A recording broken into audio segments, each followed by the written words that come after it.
തന്തവൈബ് എന്ന് പറയുന്ന ഒരു ടീമുണ്ടല്ലോ, ഈ ടീമിനെ കൊണ്ട് സത്യം പറഞ്ഞ സമൂഹത്തിൽ ഒരു പ്രശ്നം ഉണ്ടായിട്ടില്ല എന്നാണ് സത്യം പറഞ്ഞത്. കാരണം ഇപ്പോഴത്തെ ഈ തലമുറയാണ് അവർ ഒരു സംഘടനയില്ല, ഒരു രാഷ്ട്രീയപരമായിട്ടുള്ള ഒരു സംഘടനയിലും ഇല്ല, മതപരമായിട്ടുള്ള ഒരു സംഘടനയിലും ഇല്ല.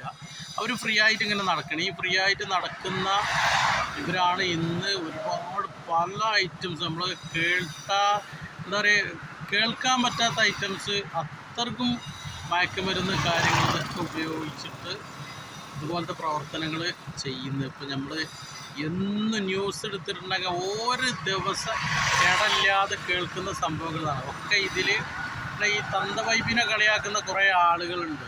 ഇനി എൻ്റെ ഒരു അഭിപ്രായം പറയണേ, കാരണം ഒരു രാഷ്ട്രീയപരമായിട്ടും ഒരു ഏത് മതമായിക്കോട്ടെ, ആ മതത്തിൻ്റെ കീഴിലായിക്കോട്ടെ സംഘടനയിൽപ്പെട്ടിട്ട് എന്തെങ്കിലും ഒരു പ്രവർത്തനങ്ങൾ ചെയ്യുന്ന ആളുകൾ 90% ആളുകളും ഇങ്ങനത്തെ സംഭവത്തേക്ക് പോകില്ല. കാരണം അവർക്ക് അവരെ സീനിയറിറ്റി ഉള്ള ആളുകളുടെ ഒരു നോട്ടം എപ്പോഴും ഉണ്ടാവും. അവർക്ക് ഓരോ കാര്യങ്ങൾ ചെയ്യാനുണ്ടാവും, സംഘടനയുടെ കീഴിലും കാര്യങ്ങളൊക്കെ ആയിട്ട് ഓരോ കാര്യങ്ങൾ ചെയ്യാനുണ്ടാവും. പക്ഷേ ഇപ്പോഴത്തെ ഈ ഒരു ന്യൂജൻ ഫ്രീക്കൻ കുട്ടികൾ ആരും സത്യം പറഞ്ഞിട്ടുണ്ടെങ്കിൽ ഇന്നത്തെ യാതൊരു സംഘടനയിലോ ഒരു ക്ലബിൻ്റെ ഒരു പ്രവർത്തനത്തിലോ അല്ലെങ്കിൽ രാഷ്ട്രീയപരമായിട്ടുള്ളതിലോ ഒന്നും കാണുന്നില്ല. അവർക്കൊക്കെ എന്നാലോ ഫുൾ ബിസിയാണേനും ഇതുപോലത്തെ ഓരോ സംഭവങ്ങളിൽ അവർ ഇറങ്ങിത്തിരിക്കും.